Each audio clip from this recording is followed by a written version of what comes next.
स्वागत है आपका साइंस स्टडी सेंटर के यूट्यूब चैनल में। यह ऑप्टिक्स का दूसरा लेक्चर है जिसमें देखते हैं कि मिरर क्या होता है।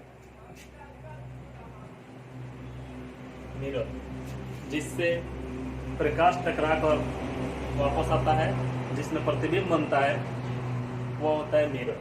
मिरर जो होता है दो प्रकार का होता है, एक प्लेन मिरर और दूसरा जो होता है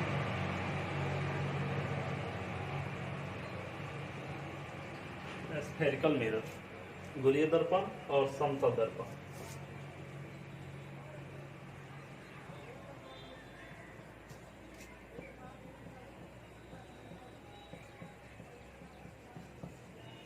समतल दर्पण होता है जिसका परावर्तक सतह जो होता है समतल होता है। परावर्तक सतह मतलब जहां से प्रकाश जो है, जिस सतह से प्रकाश टकरा कर वापस आता है उसे परावर्तक सतह कहते हैं।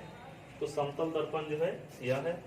और गोलीय दर्पण जो होता है वह गोलाकार होता है, वह खोखला गोला का एक भाग होता है, खोखला गोला ही होता है, जो जिसको जो है दो भागों में बांट दिया जाता है।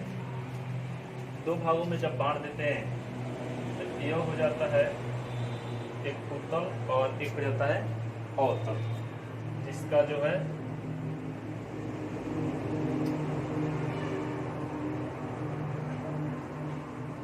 एक भाग बाहर से और दूसरा भाग जो है अंदर से कलई किया जाता है। इसमें जो है गोलीय दर्पण में कुछ टर्म्स आते हैं जिसको देखते हैं क्या होता है। यहाँ पर जो होता है उसको कहते हैं, इसे सी से स्वीप करते हैं, सेंटर ऑफ कर्वेचर होता है। यह होता है सेंटर ऑफ कर्वेचर।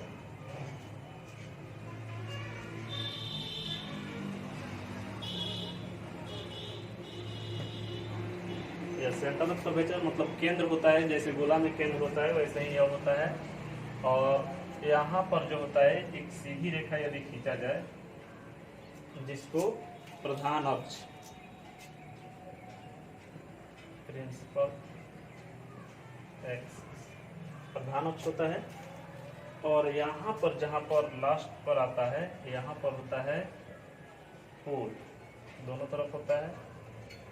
और इसके बीच की दूरी जो होती है, जैसे गोला में त्रिज्या होता है, यह होता है रेडियस ऑफ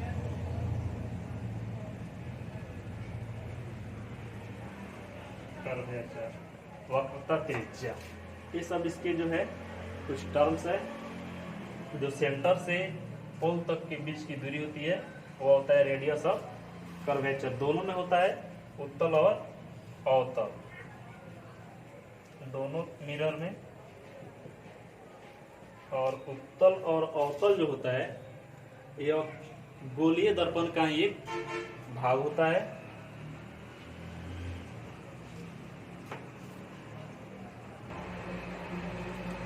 इसको कहते हैं कन्वेक्स और यह होता है कनकेव मतलब अवतल। और यह होता है उत्तल दर्पण। ये दोनों जो है गोलीय दर्पण का ही भाग होता है। ये दोनों गोलीय दर्पण का भाग है जिसमें उत्तल और अवतल। और उत्तल जो होता है इसका जो है परावर्तक सतह उभरा हुआ होता है और इसका धंसा हुआ होता है। और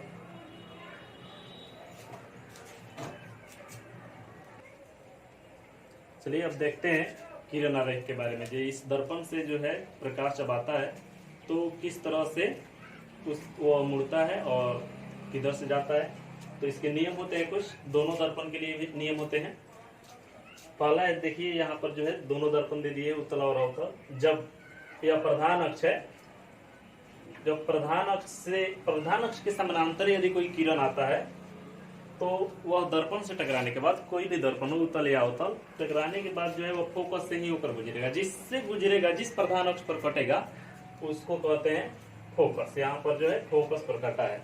उसी तरह उत्तल दर्पण में यह कटता हुआ प्रतीत होता है, क्योंकि उससे जो है पार नहीं कर पाता है, यहाँ से तो लौट जाता है, लेकिन ऐसा प्रतीत होता है कि यह फोकस से होकर गुजर रहा है।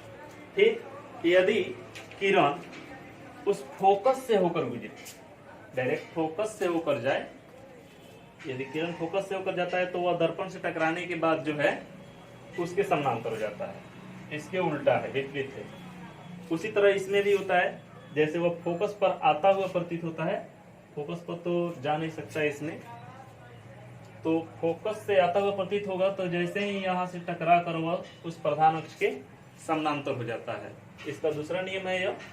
और फिर जो है तीसरा नियम यह है कि यदि उसका सी सेंटर ऑफ कर्वेचर वक्रता केंद्र से होकर जाए तो वह कहीं नहीं जाता है, उसी पर वापस विचलित हो जाता है, मतलब उसी पद पर जो है लौट जाता है। दोनों में ऐसे ही होता है, जिस मार्ग से आता है उसी मार्ग पर जो है पुनः वापस लौट जाता है। यह बीच वाला होता है, क्योंकि बीच से जो है कोई भी किरण जो है सीधे ही जाता है।